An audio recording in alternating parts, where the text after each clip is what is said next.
இப்ராஹிம் அலைஹிஸ்ஸலாம் சாதாரணமான நபி அல்ல, அல்லாஹ்வுக்காக வேண்டி தியாகம் செஞ்சவங்க, தனியா தியாகம் செஞ்சவங்க. அந்த நேரத்தில் ஒரு வாலிபராக இருந்தார். பரிசுத்தமான குர்ஆன் அல்லாஹ் சொல்லி காட்டியிருந்தான்.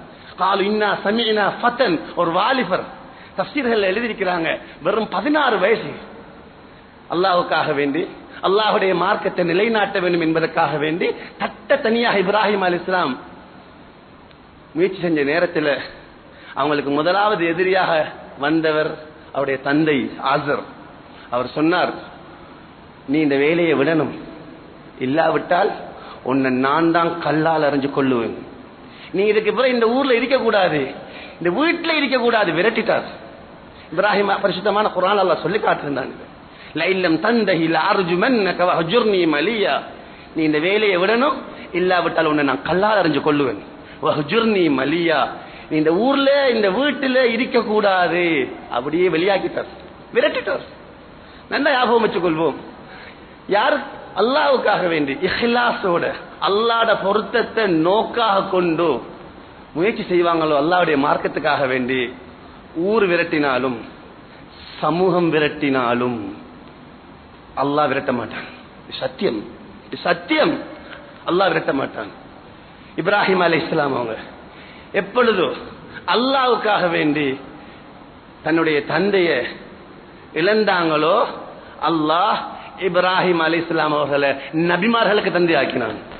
பரிசுத்தமான குர்ஆன் அல்லாஹ் சொன்னான், فلما اعتزلهم ما يعبدون من دون الله وهبنا له اسحاق ويعقوب وكلا جعلنا نبيا, அவங்கள நாங்க நபிமார்களுக்கு தந்தை ஆக்கினோம். ஒன்னாவது விஷயம்.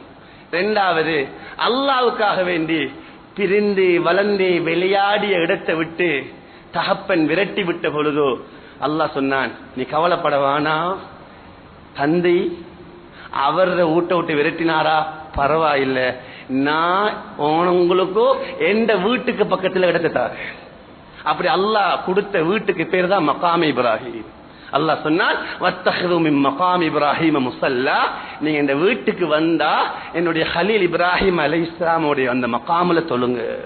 அது பகிரங்கமான அத்தாட்சி, கிதாபில் எழுதப்பட்டிருக்கு. நாளைய கியாமத்துடைய நாளையில அது சொர்க்கத்துடைய யாக்கூத், சொர்க்கத்தில் உள்ள மாணிக்கங்கள் மரகதங்கள்ல உண்டாக இருக்கும். அதுல உள்ள வெளிச்சத்தை பிரகாசத்தை அல்லாஹ் சுப்ஹானஹு வ தஆலா மறைச்சி வச்சிருக்கிறான். இல்லாவிட்டால் கிழக்குக்கும் மேற்குக்கும் அதுல இருந்து ஒளி வீசி கொண்டிருக்கும் என்ற கருத்து ஹதீஸ் கிதாபுகள்ல வந்துருச்சு. அதுல உள்ள ஒரு அத்தாட்சி தான் ஹஜருல் அஸ்வத் என்பது. ஹஜருல் அஸ்வத் என்ற அர்த்தம் கருத்த கல்லு. அது சொர்க்கத்திலிருந்து கொண்டு வரப்பட்ட கல் என்று சொல்லப்படுகிறது. அது உலகத்துக்கு வந்த நேரத்தில் பாலை விட வெள்ளையாக இருந்துச்சு. பாவிகள் தொட்டு தொட்டு தொட்டு அது அப்படியே கருப்பா போயிட்டு ஹதீஸ் கிதாபுகள்ல வருது. பாவிகள் மட்டும் தொடாட்டி அது நோயாளிகளுக்கு நோய் நிவாரணியாக அமைஞ்சிருக்கும். நாளைய கியாமத்துடைய நாளையில உலகத்துல யாரெல்லாம் அதை முத்தமிட்டாங்களோ, அதுக்கு கை காட்டினாங்களோ அத்தனை பேருக்கும் அது சாட்சி சொல்லும். ஹதீஸ் கிதாபுகள்ல வருது. அதனால்தான் அந்த ஹஜருல் அஸ்வத் முத்தமிடக்கூடிய நேரத்துல இந்த துஆ ஓதுவாங்க, அல்லாஹும்ம ஈமானன் பிக வ தஸ்தீகன் பிகிதாபிக வஃபாஅன் பிஅஹதிக வத்திபாஅன் லிசுன்னத்தி நபியிக. யா அல்லாஹ், 4 விஷயத்தை கொண்டு நான் இந்த கல்ல முத்தமிடுறேன். ஒன்று, நான் மூமின். இரண்டாவது, உன்னுடைய வேதத்தை நான் உண்மைப்படுத்துறேன். மூணாவது, நீ உனக்கு என்னென்ன ஒப்பந்தங்கள் நான் செஞ்சிருக்கிறேனோ அதை நான் நிறைவேற்றேன். நாலாவது, என்னுடைய நபியுடைய சுன்னாவை நான் பின்பற்றேன். இந்த 4 விஷயத்தை கொண்டு இந்த நான் கல்ல முத்தமிடுறேன். நாளைய கியாமத்துடைய நாளில் அந்த கல் சாக்கி சொல்லும். அந்த ஹஜருல் அஸ்வத் கல்லுக்கும் கஅபத்துல்லாஹ்வுடைய கதவுக்கும் பக்கத்தில் ஒரு இடம் ஒன்று இருக்கு. அதுக்கு முல்தஸிம் என்று சொல்லப்படும். பொதுவாக கஅபாவுடைய திரையை போட்டு அதை மறைக்க மாட்டாங்க. அது முக்கியமான இடம், துஆ கபூல் செய்யப்படக்கூடிய இடம். ரசூலுல்லாஹி ஸல்லல்லாஹு அலைஹி வஸல்லம் அவங்க தன்னுடைய முபாரக்கான நெஞ்ச அந்த ஹஜருல் அஸ்வத் கல்லுக்கும் கஅபாவுடைய கதவுக்கு இடையில உள்ள அந்த பகுதியில வச்சு தன்னுடைய முபாரக்கான 2 கைகளையும் உயர்த்தி அல்லாஹ் தஆலாவிடத்தில் துஆ செஞ்சிருக்கிறாங்க. அது துஆ கபூல் ஆகக்கூடிய இடம். அது கஅபாவுடைய அத்தாட்சிகள்ல ஒன்று. துஆ கபூல் எத்தனையோ அல்லாஹ்வுடைய நேசர்கள் அவுலியாக்கள் அந்த இடத்துல போய் அல்லாஹ் தஆலாவிடத்துல துஆ கேட்டு அவங்களோட தேவைகளை பூர்த்தி செஞ்சு கொண்டு வருவாங்க. அந்த கஅபாவுக்கு 4 மூலைகள் இருக்கின்றன. ஒன்று ஹஜருல் அஸ்வத் கல் இருக்கக்கூடிய மூலை. அதுக்கு சில உலமாக்கள் ருக்னுல் ஹிந்தி, இந்தியாவின் பக்கம் இருக்கக்கூடிய தூண் என்று சொல்லுவாங்க. அதுக்கு பக்கத்துல கஅபாவுடைய கதவு, அதோடு அடுத்திருக்கக்கூடிய அந்த தூணுக்கு சொல்றது ருக்குனுல் இராக் பக்கமாக இருக்கக்கூடிய தூண். அதை அடுத்து வரக்கூடிய தூணுக்கு ருக்குனு ஷாமி, ஷாம் தேசத்தின் பக்கம் இருக்கக்கூடிய தூண். அதுக்கு பக்கத்தில் இருக்கக்கூடிய தூணுக்கு ருக்குனுல் யமானி, யமன் பக்கமாக இருக்கக்கூடிய தூண். அந்த ருக்குனுல் யமானி மிக விசேஷமானது. கிட்டத்தட்ட 70 மலக்கள் அந்த இடத்துல இருக்கிறாங்க. அந்த இடத்தை அதை தொட்டு அந்த நேரத்தில் அதை தொடுறது சுன்னத்தாக்கப்பட்டிருக்கு, மற்றவங்களுக்கு இடைஞ்சல் இல்லாம. அந்த இடத்துல இந்த துஆவை சுன்னத்தாக்கப்பட்டிருக்கு. ரப்பனா ஆத்தினா ஃபித் துன்யா ஹஸனா வ ஃபில் ஆখিরাতি ஹஸனா, யா அல்லாஹ் துன்யாவுடைய நலவையும் ஆখিরাத்துடைய நலவையும் எங்களுக்கு தந்துருன்னு சொல்லி. அந்த கஅபாவுல முக்கியமான ஒரு இடம் தான் தங்க பீலி உள்ள இடம். அதுக்கு சொல்றது அது ஹத்தீம் இருக்கக்கூடிய, ஹத்தீம் என்று சொல்றது கஅபாவுடைய ஒரு பகுதி. அதுக்கு ஹத்தீம் என்று சொல்லுவாங்க, ஹிஜ்ர இஸ்மாயில் என்று சொல்லுவாங்க. ஒரு வட்ட அறையாக இருக்கும். அது கஅபாவுடைய ஒரு பகுதி. குறைஷிகள் கஅபத்துல்லா கட்டக்கூடிய நேரத்தில் முடிவு செஞ்சிருந்தாங்க, நாங்க ஹலாலான பணத்தால மட்டும்தான் கஅபா கட்டணும்னு சொல்லி. அதுக்காக வேண்டி வசூல் பண்ணினாங்க, பணம் தீர்ந்து வைத்து. அதனால முடிவெடுத்தாங்க, நாம இந்த பகுதியால கட்டுவோம், இந்த பகுதியை கட்டாம விட்டுடுவோம் சொல்லி. அல்லாஹ்வுடைய ஏற்பாடு. யாராவது கஅபத்துல்லாக்குள்ள போகணும் விரும்பினா அதுக்குள்ள போனா போதும், 2 ரக்காத் தொழுதா கஅபாவுக்குள்ள தொழுதுட்டார். எனவேதான் தவாப் செய்யக்கூடிய நேரத்தில் அந்த பகுதிக்கு போகக்கூடாது. ஏன்னா தவாப் கஅபாவை சுத்தி தான் நடக்கணும். அந்த பகுதிக்குள்ள போனா தவாப் செல்லுபடியாக மாட்டுச்சு. அந்த பகுதியில் உள்ளதுதான் முல்தஸிம், தங்க பீட். அல்லாஹ்வுடைய ரஹ்மத்தாகிய மழை இறங்கக்கூடிய நேரத்தில் சுப்ஹானல்லாஹ் அந்த பகுதியால தான் கஅபாவுக்கு மேல தண்ணி கொட்டி கொண்டிருக்கும். ஹதீஸ் கிதாபுகள்ல வருகிறது, நீங்க கஅபாவுக்கு போனா ஹரத்துக்கு போனா நீங்க நல்ல மனிதர்கள் இருக்கக்கூடிய இடத்துல உட்கார்ந்து கொள்ளுங்க. மஅவஸ் சாலிஹின் கஅபத்துல்லாஹ்வுல மக்காவுல ஹரத்துல எந்த இடத்துல இருந்தால் நிச்சயமாக நன்மை கிடைக்கும். என்றாலும் உலகத்தில் பெரிய நாதாக்கள் இருக்கிறாங்க, அபுதால்கள் இருக்கிறாங்க, நுஜ்பாக்கள் இருக்கிறாங்க, குத்துபுமார்கள் இருக்கிறாங்க, அவுலியாக்கள் இருக்கிறாங்க. அல்லாஹ்வுடைய நேசர்கள் உலகத்துல எங்கட பார்வையில் அவங்க பரதேசி கோலத்தில் இருக்கலாம், பரதேசி கோலத்தில் இருக்கலாம், புழுதி படிந்திருக்கலாம். ஆனா அல்லாஹ்வுடைய பார்வையில் அவங்க அவுலியாக்கள், பெரிய மனிதர்கள். அப்படியானவங்க எல்லாம் அந்த இடத்துல ஒன்று சேர்ந்திருப்பாங்க. என்னுடைய உஸ்தாத் அப்துல்லா ஹஸரத் ரஹ்மத்துல்லாஹி அலைஹி சுமார் 45 வருஷத்துக்கு மேல ஒரு நாள் கூட தஹஜ்ஜை தவறாதவங்க, சம்மாங்கோட்டு பள்ளியுடைய தலைவராக இருந்தவங்க. அவங்க எப்பயாவது ஹஜ்ஜுக்கு போனா உம்ராவுக்கு போனா நான் பல சந்தர்ப்பத்தில் பார்த்திருக்கிறேன், அந்த பகுதியெல்லாம் இருப்பாங்க. கேட்டா சொல்லுவாங்க, அல்லாஹ்வுடைய நல்லடியார்கள் அவுலியாக்கள் இருக்கக்கூடிய பகுதி அப்படி என்று என்னுடைய உஸ்தாத் அப்துல்லா ஹஸரத் ரஹ்மத்துல்லாஹி அலைஹி சொல்லுவாங்க. அது அல்லாஹ் தஆலாவுடைய எத்தனை அத்தாட்சிகள் இருக்கு. அந்த அத்தாட்சிகள் ஒன்றுதான் ஜம்சம். சுப்ஹானல்லாஹ், ஹதீஸ் கிதாபுல வருது. அல்லாஹ் பரிசுத்தமான குர்ஆன்ல தெளிவாக சொல்லிட்டான், ஃபீ ஆயாத்தின் பையினாத்துன் மகாம் இப்ராஹிம். எத்தனை அத்தாட்சிகள் இருக்கு. அந்த அத்தாட்சிகள் ஒன்றுதான் ஜம்சம். ஜம்சம் என்பது தியாகத்துக்கு கிடைச்ச பரிசு. அன்னை ஹாஜர் அலைஹிஸ்ஸலாம் உடைய வாயிலிருந்து அல்லாஹ் தஆலா வர வைத்த வார்த்தை தான் ஜம்சம் என்பது. தண்ணீருக்காக வேண்டி அலையக்கூடிய நேரத்தில் அல்லாஹ் தஆலாவுடைய குத்ரத்தை கொண்டு தண்ணியே இல்லாத இடத்திலிருந்து பீரிட்டு வந்த அந்த தண்ணிக்கு பேர் தான் ஜம்சம், மாவு ஜம்சம். அல்லாஹ்வுடைய தூதர் ஸல்லல்லாஹு அலைஹி வஸல்லம் சொன்னாங்க, மாவு ஜம்சம் லிமா ஷரிபலஹு. நீங்க ஜம்சம் என்ன நியத்தோட குடிப்பீங்களோ அல்லாஹ் அந்த நியத்தை பூர்த்தியாக்கிப்பான். முனாஃபிக்குடைய அடையாளம், நயவஞ்சகண்ட அடையாளம், ஜம்சம் தண்ணியை குடிக்கிறதுல அருவருப்பு காட்டுவான், வயிறு நிறைய குடிக்க மாட்டான். ஒருவன் ஜம்சம் கிணறு ஜம்சம் தண்ணியை குடிக்கிற விஷயத்துல அவன் அருவருப்பு காட்டினான்டா, அந்த தண்ணியை விட மக்காவில் இருக்கக்கூடிய நேரத்துல அடுத்த தண்ணிக்கு முக்கியத்துவம் கொடுத்தானண்டா, அல்லாஹ் பாதுகாக்கணும், அவனுடைய ஈமான்ல பலவீனம் இருக்கின்ற அர்த்தம். நாங்க பார்க்க எத்தனை பேரு காபத்துல்லாவுக்கு போனாலும் மக்காவுக்கு போனாலும் அந்த ஜம்சம் தண்ணியை குடிக்காம அந்த ஓட்டர் இந்த ஓட்டர்ன்னு சொல்லி அந்த தண்ணியை தான் தேடித்திடுறாங்க. ஏதோ நிர்பந்தமான நிலைமையில குடிக்கிறது வேற விஷயம். அப்படி இல்லாம இந்த தண்ணியை குடிக்க கூடாது என்பதற்காக வேண்டி வேற தண்ணியை தேடினாங்கள் என்றால் அல்லாஹ் பாதுகாக்கணும், அவருடைய நிஃபாக் இருக்கின்ற அர்த்தம், நயவஞ்சகம் இருக்கின்ற அர்த்தம். நயவஞ்சகர்கள் வயிறு நிறைய ஜம்சம் தண்ணியை குடிக்க மாட்டாங்க. அல்லாஹ் தஆலாவுடைய அத்தாட்சியில் உள்ள ஒன்றுதான் சஃபா மர்வா. அந்த சஃபா மர்வா தான் அன்னை ஹாஜர் அலைஹிஸ்ஸலாம் அவங்க தொங்கோட்ட மாடல்ல மகனுக்கு தண்ணி தேடி ஓடின ஓட்டம்.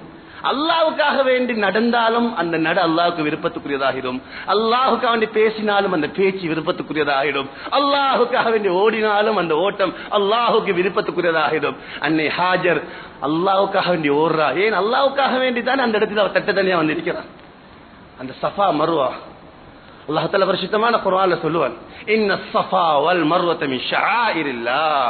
சஃபா மர்வா என்பது அல்லாஹ் தஆலா ஏற்படுத்தின அடையாள சின்னங்கள்ல உள்ளது. அடையாள சின்னங்கள். அல்லாஹ் தஆலா ஏற்படுத்தின அடையாள சின்னங்களை எல்லாரும் கண்ணியப்படுத்த மாட்டாங்க. குர்ஆன் அல்லாஹ்வுடைய அடையாள சின்னம், கஅபா அல்லாஹ்வுடைய அடையாள சின்னம், சஃபா மர்வா அல்லாஹ்வுடைய அடையாள சின்னம்.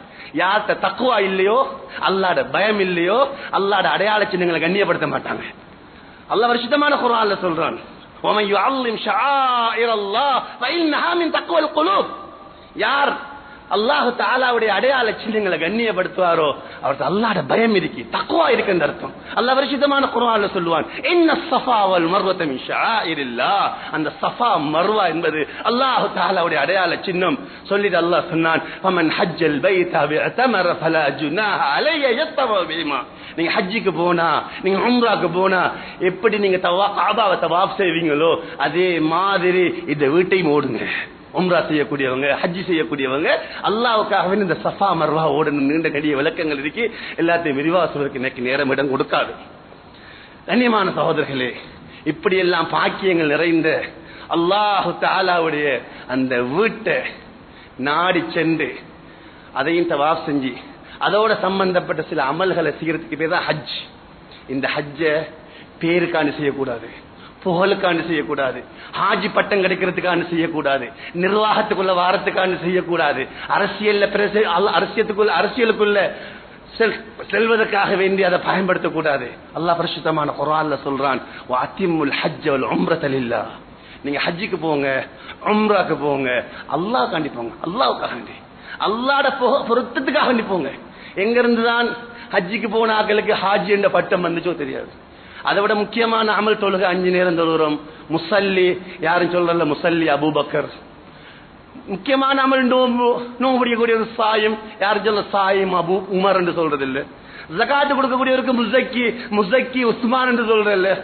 ஆனா ஹஜ்ஜுக்கு மட்டும் போன ஹாஜ், அது சில ஆட்கள் அந்நிய மக்களுக்கு சொல்லி வச்சிருக்கிறாங்க. ஒரு தரம் போனா ஹாஜி, 2 தரம் போனா அல் ஹாஜி. எத்தனை பேரு கல்யாணங்களுக்கு கூட்டத்துக்கு கல்யாணத்துக்கு கூட போக மாட்டாங்க. ஏன் அப்பா, நான் அல்ஹாஜி அல்ஹாஜ் போடல, அதனால நான் இந்த கல்யாணத்துக்கு போக மாட்டேன். பேருக்கும் புகழுக்கும் பட்டு இப்படிப்பட்ட ஹாஜி ஹஜ் அல்லாஹ் கபூல் செய்ய மாட்டான். அல்லாஹ் பரிசுத்தமான குர்ஆன்ல சொல்றான், வஅத்திமுல் ஹஜ்ஜ வல் உம்ரத லில்லாஹ். அல்லாஹ்கான ஹஜ் செய்யுங்க, அல்லாஹ்கான உம்ரா செய்யுங்க. சஹாபாக்கள் எவ்வளவு ஹஜ் செஞ்சிருக்காங்க. யாரும் சொல்லல அபூபக்கர் ஹாஜி, உமர் ஹாஜி, உஸ்மான் ஹாஜி என்று சொல்றது இல்லை. அந்த ஹஜ்ஜ அல்லாஹ்வுக்கான சொல்லணும். அல்லாஹ் பரிசுத்தமான குர்ஆன்ல சொல்றான், வலில்லாஹி அலன்னாஸ் ஹஜ்ஜுல் பைத்தி மன் இஸ்ததா இலைஹி சபீலா. யாருக்கெல்லாம் அல்லாஹ் வசதி வாய்ப்பை கொடுத்திருக்கிறானோ அவங்க எனக்காக வேண்டி ஹஜ் செய்யறது அவங்களுக்கு கடமை. வலில்லாஹி மனிதத்தை அல்லாஹ் இறக்கமில்லை, ஆனா எல்லா மக்களுக்கும் என்று சொல்லல, மனிதத்தா இலைஹி சபீலா. யாருக்கு அல்லாஹ் சக்தியை கொடுத்திருக்கிறானோ, சக்தி என்பது ஆளுக்கால் வித்தியாசப்படும். எந்த சக்தி மாதிரி அடுத்தவங்களுக்கு இருக்க மாட்டாது, அடுத்தவங்களுடைய சக்தி மாதிரி எனக்கு இருக்க மாட்டாது. அவங்களுக்கு தான் தீர்மானிக்கணும், அடுத்தவரை பார்த்து இந்த சக்தியை தீர்மானிக்கிறது இல்லை. ஒரு ஆலிமிட்ட கேட்கப்பட்டுச்சு, நடந்து ஹஜ்ஜிக்கு போகலாமா? அவர் சொன்னார், இது கேள்வி கேட்கிறியே, உனக்கு இப்படி சொல்லப்பட்டா உன்ட மூதாதையரோட பெரிய சொத்துண்டு உனக்கு கிடைக்க வேண்டியது மக்காவுல இருக்கி என்றே உனக்கு சொல்லப்பட்டா நீ ஆலிங்கிட்ட ஃபத்வா கேட்பியா? இந்த சொத்தை எடுக்கிறதுக்கு நான் போகலாமா? நடந்து நடந்து இல்ல, தவண்டு தவண்டாது போக. ஏன் ஹஜ்ஜுக்கு மட்டும் ஃபத்வா கேட்கிறீங்க? எனக்கு வசதி இருக்கா இல்லையா? அல்லாஹ் தஆலா பரிசுத்தமான குர்ஆன்ல சொல்றான், வலில்லாஹி அலன்னாஸ் ஹஜ்ஜுல் பைத் மன் இஸ்ததா இலைஹி சபீலா. சொல்லி போட்டு அல்லாஹ் தஆலா யாருக்கு வசதி இல்லை என்று சொல்லல, பயங்கரமான ஒரு வார்த்தையை பாவிக்கிறான். வமன் கஃபர, யார் காஃபிர் ஆகிட்டானோ, யார் நிராகரிச்சிட்டானோ, சொல்ல வேண்டிய விஷயம் யாருக்கு வசதி இல்லையோ, யாரு சக்தி பெற மாட்டாரோ. வமன் கஃபர் என்ற என்ன? அல்லாஹ் சொல்றான், நீங்க ஹஜ்ஜுக்கு வராத்தினால உம்ராக்கு வராத்தினால எனக்கு ஒன்னும் குறைய போறது இல்ல. ஃபைனல்லாஹ கனியுல் ஆலமீன். அல்லாஹ் இலத்தாரோட்டும் தேவையற்றவன். உங்களோட ஹஜ்ஜி உங்களோட பாவங்களை மன்னிக்கிறதுக்கு, உங்களோட ஹஜ்ஜி உங்களோட பிச்சைக்காரத்தனத்தை இல்லாமல் ஆக்கிறதுக்கு. ஹதீஸ்ல வருது, ரசூலுல்லாஹி ஸல்லல்லாஹு அலைஹி வஸல்லம் சொன்னாங்க, தாபிஉ பைனல் ஹஜ் வல் உம்ரா. ஹஜ்ஜையும் உம்ராவையும் தொடர்ந்து செய்யுங்க. ஹஜ்ஜுக்கு பின்னால் உம்ரா, உம்ராக்கு பின்னால் ஹஜ்ஜி, ஹஜ்ஜுக்கு பின்னால் உம்ரா, உம்ராக்கு பின்னால் ஹஜ்ஜி தொடர்ந்து செய்யுங்க. ஃபஇன்னஹுமா யன்ஃபியானி அல் ஃபக்ர வذنوب கமா யன்ஃபியானி கீருல் ஹதீத் அல் குப்ர வذஹப் வல் ஃபில்லா. எப்படி கொல்லனுடைய அந்த ஆயுதம் அந்த இரும்பினுடைய தங்கம் வெள்ளியினுடைய அழுக்குகளை போக்குதோ, இதே மாதிரி உங்களோட ஹஜ்ஜும் உங்களோட உம்ராவும் உங்களோட பாவத்தையும் இல்லாமலாக்கும், உங்களோட வறுமையும் இல்லாமலாக்கும். யார் உரிய முறையில் ஹஜ்ஜி செய்வாரோ அல்லாஹ் மீது சத்தியம் விட்டு சொல்லுவேன், அவரோட வாழ்க்கையில பஞ்சம் வராது, அவரோட வாழ்க்கையில வறுமை வராது. உலகமெல்லாம் பஞ்சம் இருக்கும், உலகமெல்லாம் வறுமை இருக்கும். யாருடைய ஹஜ் ஏற்றுக்கொள்ளப்பட்டுச்சோ, யாருடைய ஹஜ் உம்ரா ஏற்றுக்கொள்ளப்பட்டுச்சோ அவரோட வாழ்க்கையில பஞ்சம் வராது. அல்லாஹ் அவரை யாருக்கு முன்னால தலை குனிய வைக்க மாட்டான், யார்கிட்டயுமே தலை சொரிய வைக்க மாட்டான். அல்லாஹ் தஆலா ஹஜ்ஜை கடமையாக்கினது எங்கட பிரயோஜனத்துக்காக வேண்டி. பரிசுத்தமான குர்ஆன் அல்லாஹ் சொல்லி காட்டுகின்றான், வஅத்தின் ஃபின்னாஸி பில் ஹஜ்ஜி யஅதூக ரிஜாலன் வஅலா குல்லி லாமிரின் யஅதூன மின் குல்லி ஃபஜ்ஜின் அமீக். இப்ராஹிம் அலைஹிஸ்ஸலாத்தை பார்த்து அல்லாஹ் சொன்னது, நீங்க ஹஜ்ஜுக்கு வரும்படி மக்களுக்கு அழைப்பு கொடுங்க. அவங்க கழிச்சு போன ஒட்டகங்கள்ல வருவாங்க, தூர இடங்கள்ல இருந்து வருவாங்க. எதற்காக வேண்டி? லியஷ்ஹது மனாஃபிஅ லஹும், அவர்களுக்கு எத்தனையோ பிரயோசனங்கள் இருக்கு, துன்யாவிலையும் இருக்கு, ஆகிரத்திலையும் இருக்கு. அந்த பலாபலன்களை, அந்த பெனிஃபிட்களை அவங்க அடைய வேண்டும் என்பதற்காக வேண்டி இந்த கருத்து அல்லாஹ் பரிசுத்தமான குர்ஆன்ல சொல்லி தரான். நன்மை நிறைந்த ஹஜ்ஜி அல்லாஹ்வுடைய நபி ஸல்லல்லாஹு அலைஹி சொன்னாங்க, சொர்க்கத்தை தான் அல்லாஹ் கூலியா கொடுப்பார். அல் ஹஜ்ஜுல் மப்ரூர், நன்மை நிறைந்த ஹஜ். நன்மை நிறைஞ்ச ஹஜ்ஜண்டா ஹஜ்ஜுக்கு போய் பஞ்சம் பார்க்கறதில்ல, கஞ்சத்தனம் கட்டுறது இல்ல, நல்ல செலவழிக்கணும். அங்குள்ள ஏழைகள் எளியவங்க எங்களோட கூட வாடவங்களுக்கு சாப்பாடு கொடுக்கணும். நன்மை நிறைஞ்ச ஹஜ்ஜி இத்தாமு தாம், சாப்பாடு கொடுக்கிறது. ஏஜென்சிக்காரவங்க சாப்பாடு தருவாங்க மட்டும் எதிர்பார்க்க கூடாது, அவங்க செஞ்சோமா அவங்க சொன்ன மாதிரி செய்யணும். ஆனா நாங்க பணத்தை எடுத்துட்டு போய் அங்குள்ள ஏழைகள், அங்குள்ள எளியவங்க, ஹஜ்ஜிக்கு வந்தவங்க, அங்க வழிபோக்கர்கள், அவங்களுக்கு சாப்பாடு கொடுக்கணும். தாமு தாம், நன்மை நிறைந்த ஹஜ்ஜி. ரெண்டாவது அதிகமா சலாம் சொல்லணும் ஹஜ்ஜிக்கு போனா, நன்மை நிறைந்த ஹஜ்ஜி. மூணாவது கல்வியா சத்தம் போட்டு சொல்லணும், லப்பைக் அல்லாஹும்ம லப்பைக் என்றெல்லாம் நிறைய உலமாக்கள் எழுதியிருக்கிறாங்க. எனவே இந்த ஹஜ்ஜை அல்லாஹுக்காக வேண்டி செய்யணும், அல்லாஹுக்காக வேண்டி செய்யணும், பேருக்கும் புகழுக்கும் செய்யக்கூடாது. ஹதீஸ் கிதாபுல வருது, யாருக்கு அல்லாஹ் தஆலா வசதி வாய்ப்பு கொடுத்து அவங்க ஹஜ்ஜி செய்யலையோ அல்லாஹ் பாதுகாக்கணும். அவர் மௌத்தாகக்கூடிய நேரத்தில் இஸ்லாம் இல்லாத நிலையில் தான் மௌத்தாகுவார் என்ற கருத்தை எல்லாம் ரசூலுல்லாஹி ஸல்லல்லாஹு அலைஹி வஸல்லம் சொல்லிக்கிறார். இதெல்லாம் விரிவாக சொல்வதற்கு நிச்சயமாக நேரம் இடம் கொடுக்காது. எனவே கண்ணியமான சகோதரர்களே, யாருக்கு அல்லாஹ் தஆலா பொதுவாக உலமாக்களுடைய கருத்து, எல்லா காலத்திலையும் 10 பவுண்ட் தங்கம் வாங்கக்கூடிய அளவுக்கு தான் ஹஜ்ஜுடைய விலை இருக்கு.